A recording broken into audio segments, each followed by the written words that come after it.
Talvez as pessoas estão drapejando as bandeiras, dizendo: você já está derrotado, você já não vai conseguir mesmo, você está fracassado. Aliás, você deu uma escorregada aí, fez um gol contra, e você agora vai ter uma marca de derrota na sua vida. Mas em nome de Jesus, o capitão da nossa vida é Jesus Cristo, o Senhor da nossa história, está dizendo para você: o jogo ainda não acabou.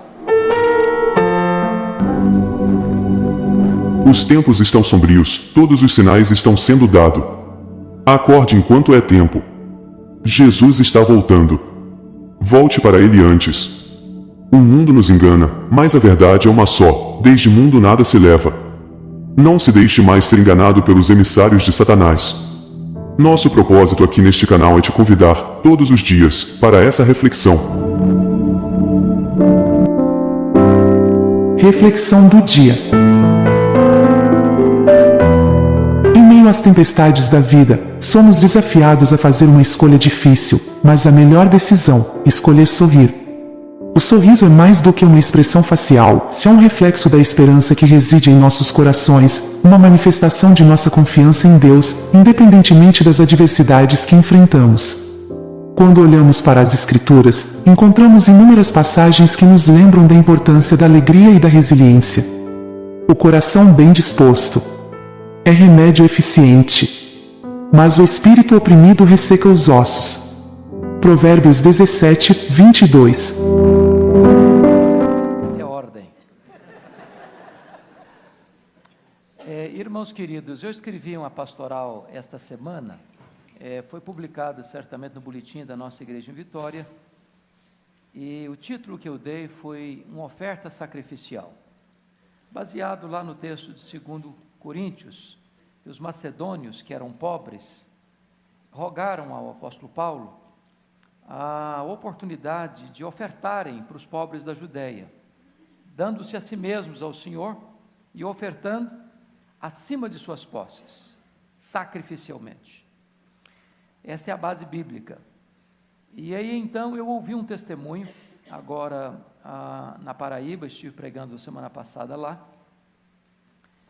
e num congresso missionário da Juvep, e esse testemunho aconteceu, esse fato aconteceu numa cidade interiorana da Paraíba, no sertão da Paraíba, quando a Igreja Batista Missionária, num culto de domingo à noite, o pastor fez um grande desafio para a igreja. A igreja tinha um programa de rádio, que alcançava 40 mil pessoas no entorno da cidade, e o programa já estava inadimplente há 2 meses, porque não tinham condições de pagar. Era um preço pequeno, mas eles não tinham dinheiro para pagar. E a igreja recebeu um checkmate da emissora, dizendo o seguinte: vocês não pagarem até amanhã, o programa vai estar encerrado, vai sair do ar. E o pastor então faz esse desafio para a igreja, e lá estava um casal, o senhor Tota e dona Lourdes, que eram meieiros. Meieiro é uma pessoa que trabalha na terra de alguém, e tudo que ele produz tem que dividir a metade com o dono da terra. E esse casal, retornando para casa na roça, a pé, conversava sobre o que poderiam fazer para ajudar a manter o programa no ar. E então dona Lourdes conversava com o senhor Tota: nós temos que ajudar. E o senhor Tota respondeu: mas Lourdes, nós não temos nada, o que nós podemos fazer? Enquanto caminhavam, ela pensou: nós vamos dar o melhor que nós temos. E aí ela pensou: o melhor que nós temos é o galo. É o galo. Tem muitas galinhas, mas só tem um galo, e ele é o mais valoroso do nosso terreno, então nós vamos dar o galo. Na segunda-feira cedo, dona Lourdes pega o galo, bota debaixo do braço, anda 6 quilômetros até a cidade, bate à porta da casa do pastor e diz: pastor, eu vim trazer minha oferta para a manutenção do programa. O pastor olha para o galo, não tem coragem de dizer o que está pensando, falei: meu Deus, o que é que eu vou fazer com esse galo? Mas agradeceu a dona Lourdes, ela voltou para a casa dela. O pastor pensou: vamos fazer uma rifa? Aí também pensou: bom, uma rifa não vai pegar bem. Aí compartilhou com outra pessoa, que era o diretor do seminário da cidade: o que é que eu vou fazer com esse galo? O pastor disse: vamos fazer o seguinte, vou botar nas redes sociais que uma mulher sacrificialmente deu o seu melhor. O fato é que esta notícia começou a circular, O pastor Jeremias Pereira, da 8ª Igreja Presbiteriana de Belo Horizonte, que já tem um trabalho de assistência, ajuda ao sertão, recebe esse e-mail. E no domingo seguinte vai para a igreja e conta para a igreja esse fato. E a igreja resolve levantar uma oferta. E levantou uma oferta correspondente a 2 anos de programa. Enviou a oferta para o pastor. Pastor Jeremias, indo pregar no Canadá, conta essa história para a igreja onde ele estava pregando. E a liderança da igreja perguntou assim: nós queremos saber agora da dona Lourdes, como é que ela está? Aí disseram o seguinte: bom, o sonho da dona Lourdes é ter uma geladeira, que ela mora numa casa de chão batido, tem energia, mas não tem uma geladeira para tomar água gelada no calor escaldante do sertão. Ela quer também fazer chup-chup para vender e fazer um troco. Então a igreja lá do Canadá falou: nós vamos, levantou a oferta aqui, vamos comprar uma geladeira nova, um fogão novo para a dona Lourdes. Foram lá e compraram a geladeira e o fogão para ela. Uma outra igreja, sabendo dessa história, perguntou assim: eu quero saber como é que é essa terra que a dona Lourdes e o Sotota trabalham. Levantaram as informações e essa igreja disse: nós vamos comprar a terra. Onde ela trabalha de dinheiro, vai ser dela. Comprar a terra, passar a escritura em nome dela e do Sotota.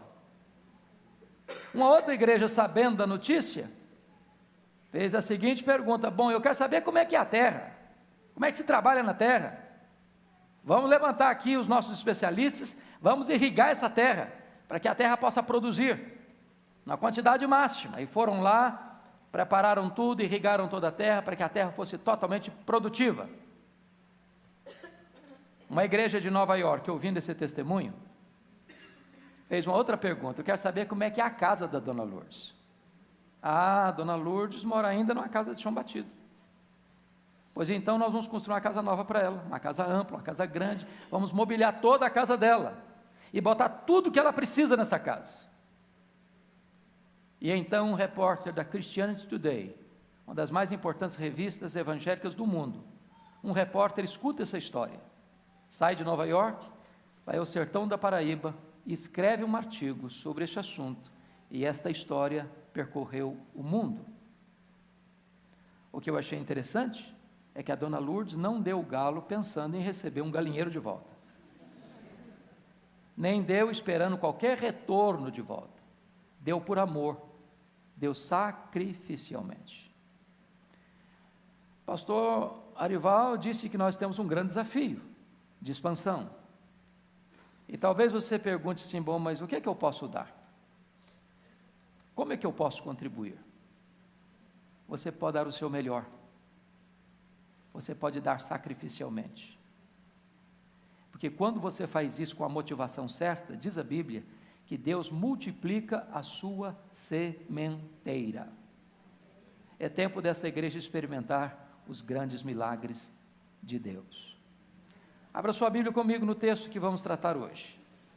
Provérbios capítulo 24.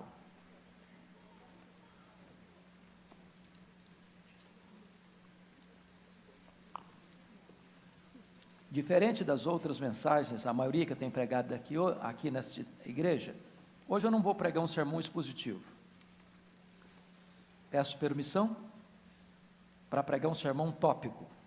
Eu acho engraçado porque Haddon Robson disse certa feita que um pregador devia pregar um sermão tópico a cada 10 anos, e depois de pregar pedir perdão para Deus. Mas hoje eu vou pregar um sermão tópico, e está em Provérbios capítulo 24. Provérbios 24.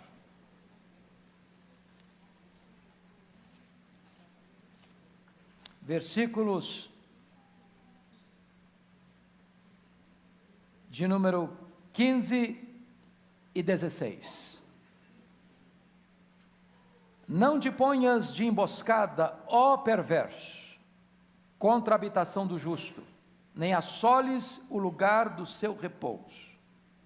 Porque 7 vezes cairá o justo e se levantará, mas os perversos são derribados pela calamidade. Você pode repetir esta primeira parte do verso 16 comigo? Porque 7 vezes cairá o justo e se levantará. Então eu quero tratar com você hoje como transformar adversidades em triunfo. como transformar adversidades em triunfo. Meus irmãos, não é preciso ser nenhum grande entendedor da realidade para saber que nós estamos vivendo um tempo adverso, um tempo de crise, um tempo difícil, um tempo até amargo na nação brasileira. O cenário não é róseo, é cinzento. O cenário político é um dos mais constrangedores da nossa história. No cenário econômico, nós ainda estamos patinando. No cenário religioso, nós vemos crescer a apostasia. Vivemos tempos de grandes dificuldades. Mas não é apenas uma questão macro, eu queria pensar na sua vida, nos dramas do seu coração, nas dores que latejam na sua alma, naquelas tensões e dores que você curte lá dentro da sua casa, entre quatro paredes, e ninguém sabe, e ninguém vê, a não ser o próprio Deus. Quantas tempestades, quantos ventos contrários, quantas lágrimas amargas, quantas noites indormidas, quantas ansiedades que rondam o seu coração e a sua alma, quantas fraquezas. Entretanto, nós estamos fiados não na nossa força, ela é frágil demais. Mas a despeito de nós sermos frágeis a ponto de beijarmos o chão, e irmos à lona, e cairmos 1, 2, 3, 4, 5, 6, 7 vezes, Deus nos levanta, Deus nos põe de pé, Deus enxuga as nossas lágrimas, Deus reanima o nosso coração, Deus nos dá força para caminhar, Deus nos dá ânimo para prosseguir, porque é Deus quem nos dá a vitória. Nós poderíamos dizer como Paulo, tudo posso naquele que me fortalece. Bom, isso me faz lembrar uma história até engraçada, deve ser uma lenda com certeza. Havia uma ponte sobre um rio, que estava transbordando pelas ribanceiras, e um elefante estava para atravessar a ponte, e um camundongo precisa atravessar a mesma ponte, e resolve pedir carona ao elefante. E então o elefante, com muita compaixão, disse, vamos lá. O camundongo subiu em cima do elefante, e o elefante começa a caminhar a ponte balança daqui, balança dali, e o elefante vai passando, e o camundongo firme em cima dele. Quando terminaram de atravessar, o camundongo olhou para o elefante e disse, companheiro, nós chacoalhamos aquela ponte, hein? Nós chacoalhamos aquela ponte.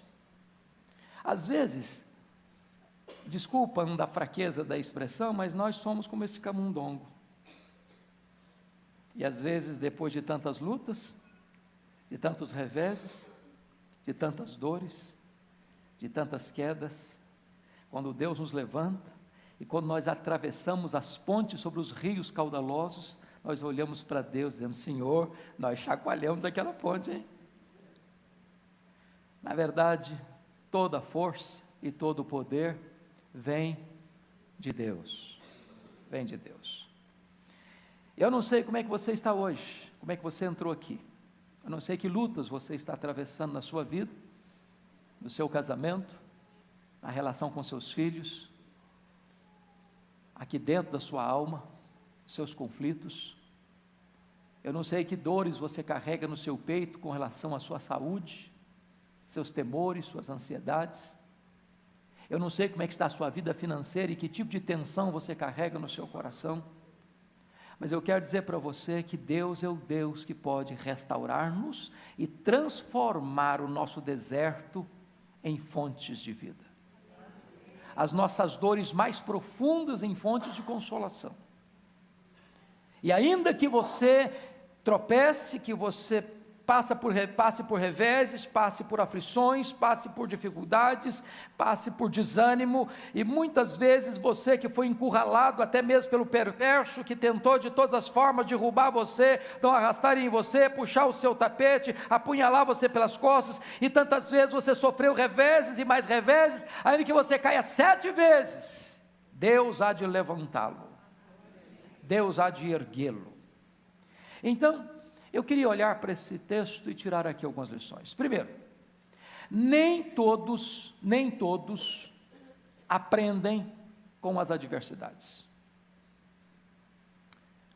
Vocês acreditam que a vida tem adversidades? Vocês acham que nós vivemos aqui blindados? Nós não vivemos numa colônia de férias, enfrentamos lutas. Mas uma coisa é verdade, isso é um fato: todas as pessoas enfrentam adversidades, isso é um fato. Crianças, adolescentes, jovens, adultos, velhos, homens, mulheres, doutores, analfabetos, empresários, empregados, não importa a sua condição social, a sua realidade, é fato isso, todos enfrentam adversidades. Isso não é fato. O que não é fato? Nem todas as pessoas vão aprender com as adversidades. Então a adversidade vai ser na sua vida ou sua coveira ou sua pedagoga. Por exemplo, pega Pedro e Judas. Um traiu Jesus, outro negou Jesus. Um tirou a sua própria vida, o outro se arrependeu.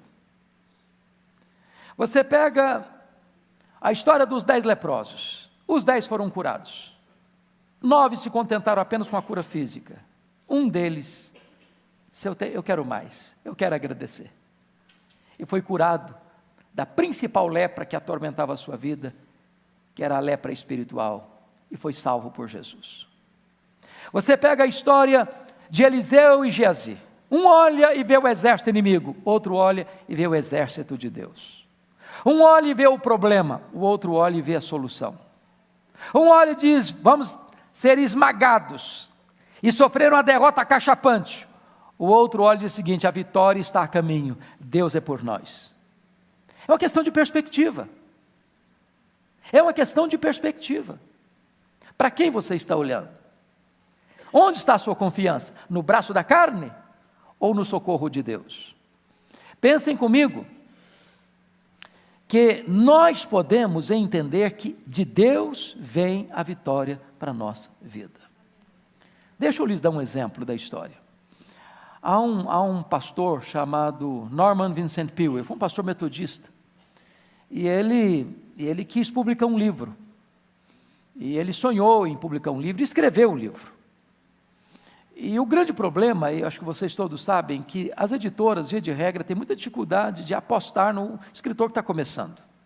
Elas nem levam, às vezes, em conta o teor da obra, o valor da obra. Elas têm dificuldade em apostar no sucesso dessa obra. Então, Norman Vincent Peale escreveu o livro, procurou umas 10 editoras, nenhuma delas se interessou pela obra.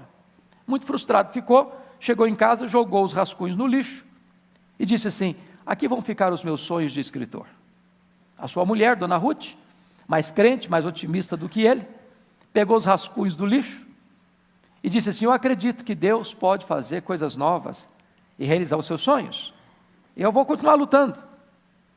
E bateu em outras portas, em outras editoras, e achou uma editora que se interessou pela obra. Resultado? Esse livro é um dos maiores best-sellers da literatura.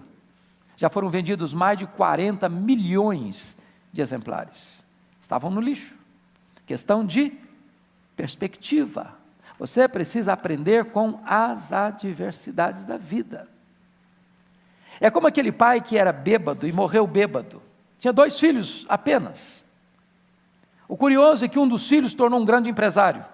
O outro se tornou um bêbado, ébrio, e foi parar na cadeia. Isso levou um repórter a ficar muito curioso com a história e foi fazer uma entrevista a ambos.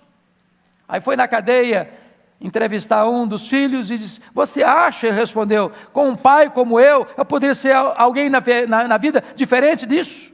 Meu pai era um ébrio, também sou um ébrio. Aí foi entrevistar o outro filho, que era um empresário. Por que você chegou aqui? Ele respondeu: com um pai que eu tive, você acha que eu poderia ser outra coisa na vida? Eu tinha exemplo de sobra para não imitar a vida dele, pois eu quis ser exatamente diferente do meu pai. É por isso que eu estou aqui. Em vez de você ficar reclamando das adversidades que você está passando, olhe pelos olhos da fé, da confiança, e saiba de uma coisa: é possível que as adversidades sejam pedagogas de Deus na sua vida, em vez de serem a coveira de enterrar a sua vida. Segunda lição que eu gostaria de chamar a sua atenção: mude sua atitude diante das adversidades. A crise, meus irmãos, é uma encruzilhada. O que diferencia alguém que vence, alguém que é derrotado, alguém que caminha vitoriosamente, alguém que fracassa, não é a circunstância, é a atitude. A Bíblia diz que num tempo de fome, de crise, Isaac resolve semear no deserto e colhe a 100 por 1. Quando todo mundo está dizendo: aqui não vai, aqui não dá, aqui é fracasso, aqui é derrota, aqui não adianta investir, ele investiu exatamente aí, e Deus o fez prosperar. Atitude. Pense comigo na história de Paulo e Silas. Eles estavam presos, açoitados, com as costas ensanguentadas, e eles poderiam entrar para aquela cadeia de Filipos com murmuração, com reclamação, com amargura, com um sentimento de completa inconformação com a realidade, mas eles entram ali e começam a cantar e a dar louvores a Deus, e Deus faz um milagre, e a igreja é fortalecida a partir daquela cadeia, porque o carcereiro e toda a sua família se convertem. Pensa comigo, por exemplo, na história de John Bunyan, 14 anos preso, não é? Prisão imunda, ele poderia ali naufragar na sua depressão, mas ele aproveita aquela cela úmida, escura, sombria, insalubre, para se tornar o cenário, para ele escrever a obra mais importante e mais lida no mundo depois da Bíblia, o Peregrino. Então, em vez de você ficar reclamando da adversidade, veja o que Deus pode fazer através da adversidade. É uma questão de perspectiva. Deixa eu lhes dar um outro exemplo. Os biógrafos de Richard Nixon contam que poucos meses após a sua renúncia como presidente dos Estados Unidos da América, o ex-presidente americano entrou em uma profunda depressão, a ponto de ser hospitalizado. Numa tarde, ele estava deprimido no quarto do hospital, e disse assim para sua esposa: minha querida, a minha vida acabou, eu não tenho mais razão para viver, eu fracassei, eu envergonhei o meu país, meu nome está na lama. Quando a esposa vai e abre a janela, e quando ela abre a janela do quarto, um avião passava com uma faixa, e nessa faixa estava escrito: Presidente Nixon, Deus te ama, e nós te amamos também. Quem mandou escrever essa faixa foi Dona Ruth Graham, esposa de Billy Graham. E quando ele leu esse conteúdo, o coração dele se renovou, a esperança brotou, e esse homem saiu da caverna da depressão, esse homem saiu daquele pessimismo doentio em que estava, para se transformar num consultor em assuntos internacionais, encerrando a sua carreira, não num buraco, numa cova, mas com ânimo e ensinando as pessoas a terem esperança na vida. É a situação do pródigo. Ele estava num chiqueiro, passando fome, cheio de trapos, de farrapos, quando de repente algo muda. Pensou no pai, pensou na casa do pai, e disse: quantos trabalhadores de meu pai têm pão com fartura? Levantar-me-ei, irei ter com meu pai. Se você ficar olhando apenas para o chão, para a lama, para a derrota, para o fracasso, você vai naufragar. Mas se você entender que o justo pode cair até 7 vezes, e aqui a queda não é a queda moral de pecado, é uma queda dos reveses da vida, das circunstâncias da vida, do encurralamento do ímpio para derrubar você, ainda que você sofra reveses na sua vida pessoal, na sua vida emocional, na sua vida financeira, na sua vida empresarial, Deus é poderoso para botar você de pé outra vez. Encare essa circunstância com esses olhos, os olhos da fé. Terceira lição que eu gostaria de partilhar com vocês: não creia que as adversidades sejam permanentes. Deus pode mudar a sua história. Pense comigo em Abraão. Pense comigo em Abraão. Ele tem 99 anos. Deus havia feito uma promessa que ia ser o pai de uma numerosa multidão. E Deus vem e troca o nome dele com 99 anos, você vai chamar agora não Abraão mais. Abraão é grande pai, mas vou botar o nome de você agora de Abraão, pai de uma grande multidão. E ele está andando na rua e alguém pergunta: e aí? O senhor já está chegando ao 100, hein? Como é que é o seu nome mesmo? Pai de uma grande multidão. Quantos filhos? Não tem filho ainda não, mas eu vou ser pai de uma grande multidão.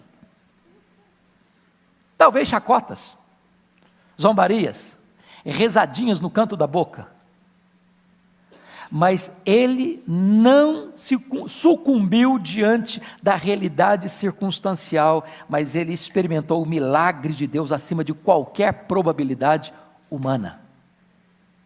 Pense comigo em Moisés, sonhos de ser libertador do seu povo, até tentou libertar o povo do seu jeito, do seu modo, com o braço da carne. Seus projetos se frustraram, e ele passa 40 anos tostando a pele no sol escaldante do deserto do Sinai, andando atrás de ovelhas, pelas montanhas escarpadas do Sinai. Alguém que encontrasse Moisés aos 80 anos, diz: você foi um fracasso, Moisés, você estudou tanto para quê? Para correr atrás de ovelha? Estudou tanto para quê? Para enterrar seus sonhos nesse deserto do Sinai? Mas quando os homens lavram uma sentença de morte sobre a sua vida, Deus pode ressuscitar os seus sonhos e levantar você para uma grande realização. Quando você pensa que você está dependurando as chuteiras, Deus pode estar levantando você para o maior projeto da sua vida. Olhe com outros olhos, com outra perspectiva. Eu fico olhando para Saulo de Tarso. Saulo de Tarso queria ser líder, e Deus o tirou de uma maneira assim, quase radical, de Jerusalém, à força. Ele não queria ir, pois ele saiu assim mesmo. E sabe para onde ele foi? Foi para Tarso. Sabe onde era Tarso? A cidade que ele nasceu. Sabe quanto tempo ele ficou lá longe dos holofotes? Mais de 10 anos. E eu fico imaginando, pastor Ival, o que passou pela cabeça do Saulo nesses 10 anos lá. Meu Deus, ele tinha tantos sonhos, tinha tantos projetos, e nem sabia ele, que naqueles 10 anos de reclusão longe dos holofotes, seria o tempo oportuno onde Deus estava trabalhando o coração dele, a vida dele, para os grandes projetos missionários que Deus tinha no seu coração, para levantá-lo como grande líder do cristianismo, para realizar as maiores obras missionárias da época, nas províncias da Galácia, da Macedônia, da Acaia e da Ásia Menor. Pense comigo em João. Ô irmão, pense nessa cena. João, o apóstolo, já beirando aos 100 anos de idade. Beirando aos 100 anos de idade. Um velho com 100 anos de idade não aguenta muita coisa do ponto de vista físico, pois ele é banido para uma ilha vulcânica. Era uma espécie de asilo político forçado das pessoas que morriam naquela ilha solitariamente. Pois o imperador Domiciano manda João para essa ilha, para morrer na solidão. Era o último apóstolo vivo, porque todos os outros tinham sido martirizados. Alguém poderia pensar: bom, acabou a história desse homem, acabou a biografia desse homem, acabaram-se os sonhos desse homem, ele está fadado a um fracasso e morrer na solidão e no anonimato. Nem O imperador Domiciano, nem qualquer outra pessoa, por mais otimista que pudesse ser, podia imaginar que ele estava sendo enviado para o território mais incrível da história, para receber a maior revelação da história, a revelação do livro de Apocalipse, do projeto de Deus vitorioso para toda a história da humanidade, culminando na vitória triunfante de Jesus Cristo e da sua igreja. Preste bem atenção nisso. Não creia que a adversidade que você esteja passando hoje seja permanente. Deus pode mudar a sua história. Deus pode mudar a sua história.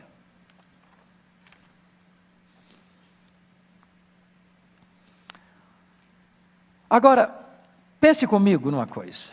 Pense comigo numa coisa. A quarta lição que eu quero partilhar com vocês. Nós devemos aprender com as adversidades, porque elas podem nos ensinar as mais importantes lições da vida. Então, vou tirar algumas aqui. Primeiro, as adversidades devem ser nossas pedagogas e não nossas coveiras. Vamos entender isso aqui. O que o rei Davi disse no Salmo 119, versículo 71? Foi-me bom ter passado pela aflição. Para quê? Para que eu aprendesse os teus decretos. Eu pergunto para você, alguém em sã consciência pode ficar só na primeira frase do versículo? Foi-me bom ter passado pelo sofrimento? Alguém gosta de sofrer aqui? Tem masoquista aqui hoje? Faz sentido. Mas para que você aprenda os decretos de Deus, você tem que passar pelo sofrimento. Foi o que o pastor Ival disse agora há pouco sobre Jó. Jó não aprendeu que o Senhor tudo pode, porque estava estudando um bom livro de teologia, e de repente alguém que confabulou sobre isso, ou escreveu sobre isso, bom, então é verdade, nos planos de Deus não posso ser frustrado, porque eu li num livro de teologia que é assim. Ele aprendeu na urdidura da luta. Na urdidura da luta. Então, quando Deus permite você passar uma prova, é para que você entenda que isso é para o seu aprendizado.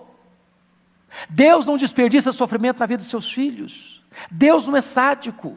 Deus não tem prazer em ver seus filhos sofrendo. Quando Deus permite uma prova na sua vida, é para que você entenda que Ele está lhe dando uma grande aula, uma academia de aprendizado das lições mais importantes da vida. Não desperdice o sofrimento. O que o apóstolo Paulo disse? Estava preso em Roma.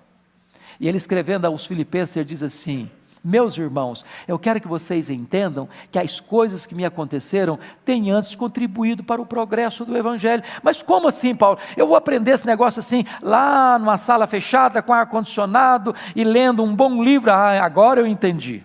Foi assim que ele compreendeu essa verdade? Não, irmãos. Foi na luta. Foi nos vales. Foram nos vales da vida. Sendo açoitada aqui, sendo presa acolá, sendo perseguida ali, sendo enxotada acolá, passando por naufrágios, passando por dificuldades. Mas em cada circunstância que ele ia vivendo e experimentando, ele ia costurando as pontas das circunstâncias e das providências divinas, e ele chegou à seguinte conclusão: Deus está nesse negócio, a mão de Deus está nisso, nada disso foi por acaso. Deus tinha um plano perfeito, maiúsculo, soberano, e tudo isso contribuiu para o meu bem. Então preste atenção nisso, meu amado. As adversidades podem ser pedagogas de Deus para nós aprendermos sobre a generosa e rica providência de Deus na nossa vida. Segunda coisa, na adversidade, olhe para Jesus e prossiga, em vez de ficar desanimado. Ô, gente, se a gente ficar desanimado, aí a coisa pega mesmo. Porque tem luta, porque a crise é grande, o país está em crise, o mundo está em crise. Pessimista é o que não falta. Gente dizer para você: desista, retroceda, jogue a toalha, não vale a pena. Abra mão do seu casamento, abra mão da sua família, vire a mesa, parta para outro. Parta para outra. É tanta gente que vai dizer isso para você. Mas em nome de Jesus, querido, é hora de você na crise olhar para Jesus.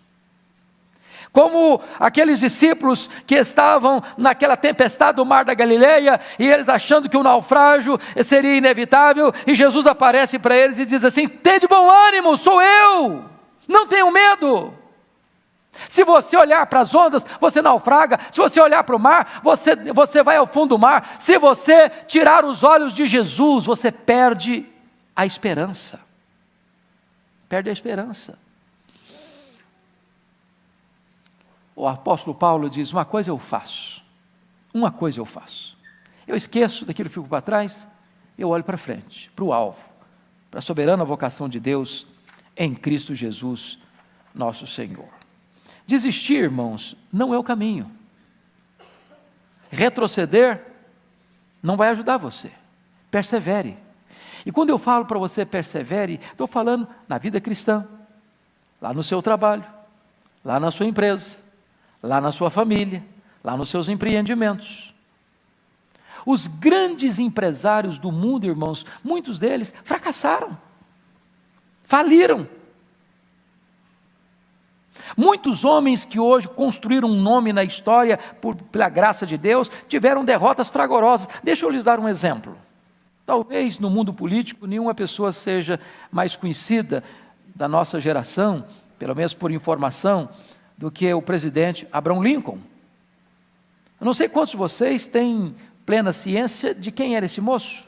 Ele nasceu na roça, trabalhou na enxada, trabalhava para pagar seus livros, estudava à luz de facho de lenha fincado no estuque da parede. Seu nome hoje, entretanto, é conhecido como nome de ruas, de avenidas, de bancos, de carros, de universidades. Mas, antes dele ser o 16º presidente dos Estados Unidos, ele enfrentou muitas derrotas, e eu vou citar algumas. Aos 22 anos, ele fracassou em seus negócios. Aos 23 anos, ele foi derrotado para a legislatura. Aos 24 anos, novamente fracassou em seus negócios. Aos 25 anos, ele foi eleito para a legislatura. Aos 27 anos, foi vítima de um colapso nervoso. Aos 29 anos, foi derrotado à candidatura de presidente da Câmara. Aos 31 anos, foi derrotado no colégio eleitoral. Aos 39 anos, foi derrotado na sua candidatura ao Congresso. Aos 46 anos, foi derrotado na sua candidatura ao Senado. Aos 47 anos, foi derrotado na sua candidatura à vice-presidência. Aos 49 anos, foi derrotado na sua candidatura ao Senado. Aos 51 anos, foi eleito presidente dos Estados Unidos da América e o maior presidente da história até hoje. A marca de alguém que vence não é alguém que não tem problema, que não tem adversidade, é alguém que, a despeito das adversidades, persevera. E agora, como cristãos, nós perseveramos porque olhamos firmemente para o alvo, para o autor e o consumador da nossa fé, Jesus Cristo, nosso Senhor.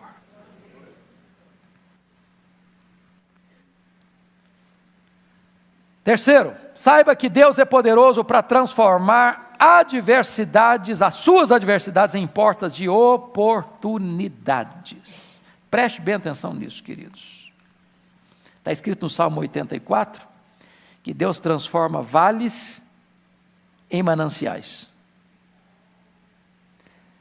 Deus transforma desertos em pomares. Deus transforma crises em oportunidades de Deus na sua vida. E eu vou citar alguns exemplos. Pense comigo em George Matheson. Ele vai ao médico e ele recebe a notícia de que ficaria cego em poucas semanas. Ele era noivo, estava noivo. Ao comunicar à sua noiva de que ele ficaria cego em algumas semanas, a noiva termina o noivado com ele. Ele fica triste, naturalmente, mas não se capturou a tristeza, não desceu ao vale da depressão. Ele começa a compor, nesse momento de dor, um hino, que nós cantamos ainda hoje. É o hino 260, do Inário Novo Cântico. Amor que por amor desceste, amor que por amor morreste, ó quanta dor não padeceste, minha alma vieste resgatar, e meu amor ganhar. Ele transforma a sua dor numa fonte de consolo para milhões de pessoas, para você e para mim ainda hoje. Pense comigo na história de Louis Braille. Louis Braille ficou cego na infância. Foi levado para um instituto de cegos. Depois de jovem, ele criou o sistema de leitura Braille, proporcionando o acesso ao conhecimento a milhões de pessoas cegas no mundo. Ele transforma a sua cegueira num instrumento de bênção para muitas milhares, milhões de outras pessoas. Pense comigo em Fanny Crosby. Vocês bem sabem que Fanny Crosby é considerada a maior compositora de hinos da história da humanidade. Ela compôs cerca de 4.000 hinos. Ela viveu 92 anos. Ela ficou cega na 6ª semana de vida, por um erro médico. Ela conhecia praticamente de cor o Novo Testamento. Ela cantava quase todos os seus hinos de cor. E os nossos hinos, ainda hoje, cantados por ela, são talvez os nossos preferidos. Que segurança tenho em Jesus, pois nele gozo, paz, vida e luz. A Deus demos glória por seu grande amor. Quer estar ao pé da cruz, que tão rica fonte, sempre vencendo, muito vitorioso, Cristo Jesus, o Senhor. Hinos de Fanny Crosby, que não permitiu que a cegueira de 92 anos levasse a sua vida para a caverna de uma depressão, mas fez dela uma fonte de consolo para o mundo.